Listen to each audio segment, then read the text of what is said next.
Hi friends. पहले video में उसमें तो बता दिया था कि पाचन तंत्र का पद और पाचन तंत्र के भाग। तो पाचन तंत्र के पद और पाचन तंत्र के भाग बता दिए। पाचन तंत्र के भागों के बारे में हम एक एक को लेकर पूरे पढ़ेंगे। पाचन तंत्र के पद अंतर ग्रहण, स्वानीकरण, अवशोषण, पाचन और उत्सर्जन। और भाग हम बताए थे मुख, मुगुआ, ग्रसनी, ग्रसिका, आमाशय, छोटी आंत, बड़ी आंत। और इनको हम अब एक एक लेकर इनको डिटेल से पढ़ेंगे। तो पहले हम लेते हैं मुख व मुख गुहा। पाचन तंत्र में मुख व मुख गुहा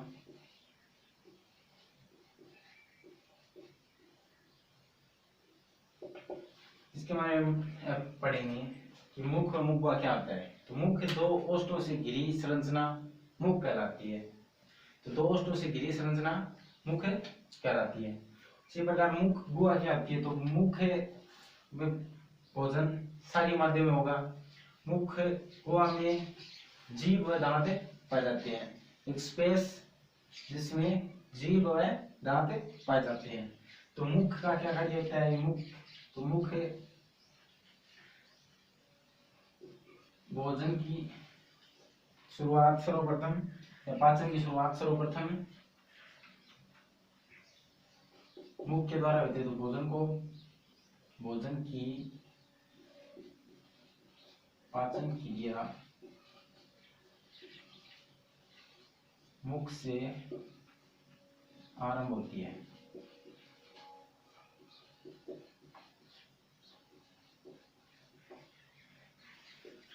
फिर मुख में भोजन का माध्यम कैसा होगा, सारी प्रकृति का होगा। तो मुख में भोजन का माध्यम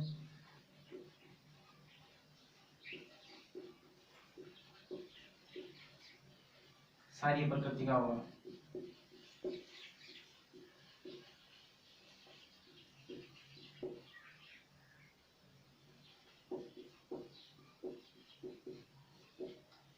इसी प्रकार मुख में क्या पाए जाएंगे, जटिल भोज्य पदार्थों को जलयोजन की सहायता से तोड़कर सरल भोज्य पदार्थों में बदलने तो क्रिया पाचन क्रिया कहलाएगी। इस प्रकार उस पाचन क्रिया में कौन कौन से काम तो काम में आते हैं, कार्य काम में आते हैं। तो जीभ व दांत, जीभ दांत की सहायता से भोजन को तोड़ेंगे और जीभ में उपस्थित लार द्वारा उसको लसलसा बनाएंगे। तो जटिल भोज्य पदार्थों को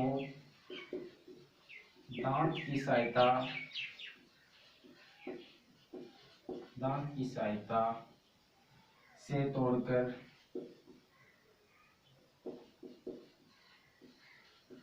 की सहायता से तोड़कर वह लार में उपस्थित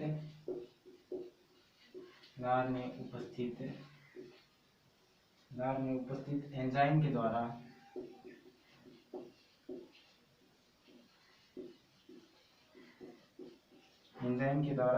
लसलसा बनाया जाता है या बना दिया जाता है।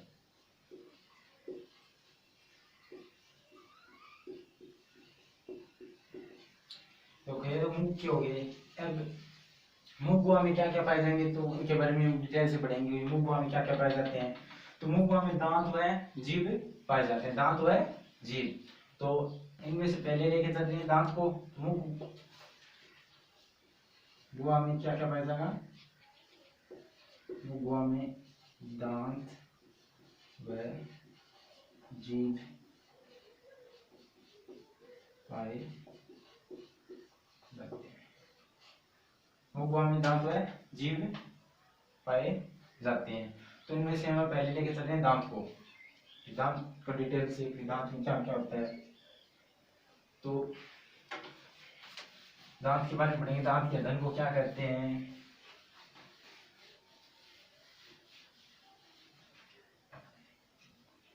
एक लेके चलते हैं मुख गुहा में से दांत, टीथ। दांत के अध्ययन को क्या कहेंगे, ओडोंटोलॉजी। दांत के अध्ययन को क्या कहेंगे,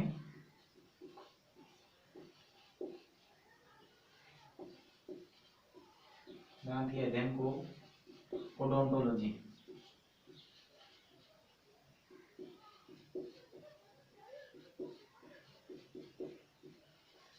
दांत के अध्ययन को ओडोंटोलॉजी कहते हैं। दांत के अध्ययन को ओडोंटोलॉजी, दांत में कौन सी प्रोटीन पाई जाती है? तो इसमें प्रोटीन पाई जाती है डेंटिन। प्रोटीन कौन सी पाई जाएगी? डेंटिन, डेंटिन प्रोटीन पाई जाती है। और फिर दांत के ऊपर एक कठोर आवरण होता है, उसको क्या बोलते हैं? इनेमल। दांत के कठोर आवरण को, कठोर आवरण को इनेमल, इनेमल कहा जाता है। दांत के कठोर आवरण को क्या कहा जाता है? इनेमल। इनेमल क्या है? इनेमल किससे बना होता है? तो कैल्शियम फॉस्फेट का बना होता है। इनेमल क्या होता है? Calcium phosphate. इसका सूत्र होता है CA3PO4 ट्वाइस। ये इनेमल में कैल्शियम फॉस्फेट का बनता है, ये CA3PO4 इसका सूत्र होता है। तो फिर इसी प्रकार दांत भी दो प्रकार के होते हैं। दांत भी दो प्रकार के होते हैं। एक को तो बोलते हैं द्विबारदंती, द्विबारदंती। एक होता है एक बारदंती, एक बार दंती। एक होता है द्विबारदंती। द्विबारदंती को अस्थायी दांत बोलते हैं। यह अस्थायी दांत, अस्थायी दांत मतलब कच्चे दूध के दांत, कच्चे दूध के दांत।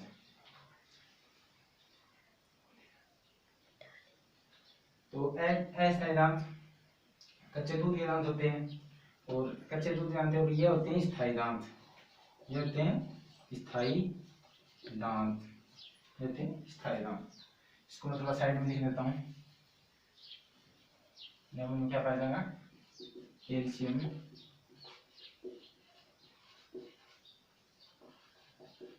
फॉस्फेट। सूत्र होता है CA3PO4 की ट्वाइस। अस्थायी दांत होते हैं, अस्थायी दांत, अस्थायी दांत या कच्चे दूध के दांत।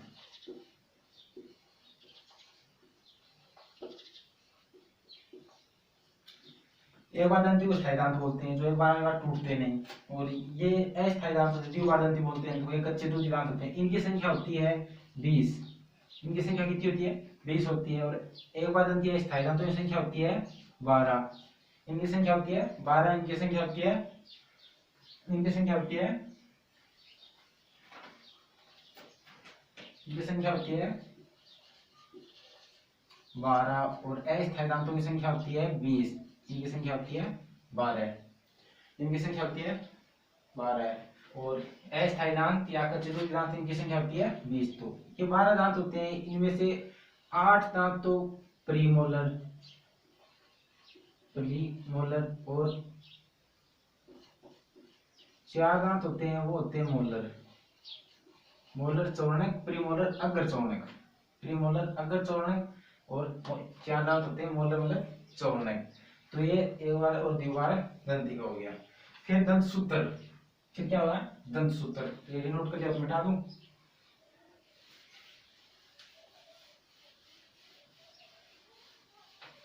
फिर दंत सूत्र, दांत का सूत्र क्या होता है? दंत सूत्र, दंत सूत्र, दंत सूत्र क्या होगा? दंत सूत्र होता है 21-23/21 इंटू 2 इज इक्वल टू 32। 25 दांत होते हैं। इसके कहते हैं कि इंसाइजर, इंसाइजर मतलब कर्तनक होते हैं, कैनाइन रदनक होते हैं। दांत भी 4 प्रकार के होते हैं ना, कर्तनक, रदनक, अग्र चौर्णक, चौर्णक। और प्री मोलर ये होते हैं अग्र चौर्णक, अग्र चौर्णक। और मोलर दांत होते हैं ये होते हैं चौर्णक। वेतन सूत्र कैसे है बता देता हूँ। तो कर्तनक दांतों की संख्या कितनी है? इसमें 2 है। कितनी है? 2, अर्धनक की 1, अगर चौर्णक की 2 और चौर्णक की 3। तो ये वैल्यू है। और ये नीचे वाले जोड़े में होता है, फिर इन जोड़ों का हम मित्य करते हैं तो 2 से गुणा करते हैं और टोटल 32 दांत हो जाएंगे। तो कैसे है कि 2 और 2 4, 4 को 2 से मल्टीप्लाई करेंगे कितने हो जाएंगे ये दांत? 8। टोटल कितने हो जाएंगे? 8। कुल दांत कितने हो जाएंगे? 8। अगर एक है, एक ऊपर एक नीचे, एक है, एक 2, 2 को 2 से गुणा करेंगे 4। फिर अगर चौड़े कितने हैं? 2, 2 नीचे 2 ऊपर, 2 और 2 4, 4 को 2 से मल्टीप्लाई करेंगे तो 8 करेंगे तो कितने हो जाएंगे? 8।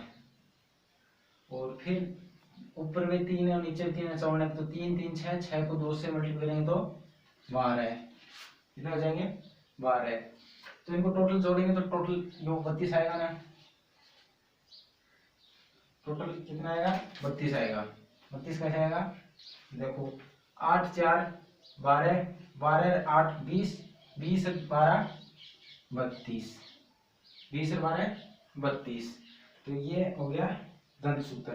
इनका अलग अलग कार्य भी होता है। कर्तन का कार्य क्या होता है? इनका कार्य भी साथ भी करते हैं यहाँ पर। इनका कार्य क्या होता है अभी? कर्तन का क्या होता है? ये काटने का कार्य करते हैं ना, आगे वाले दांत होते हैं। इनका कार्य होता है काटने का।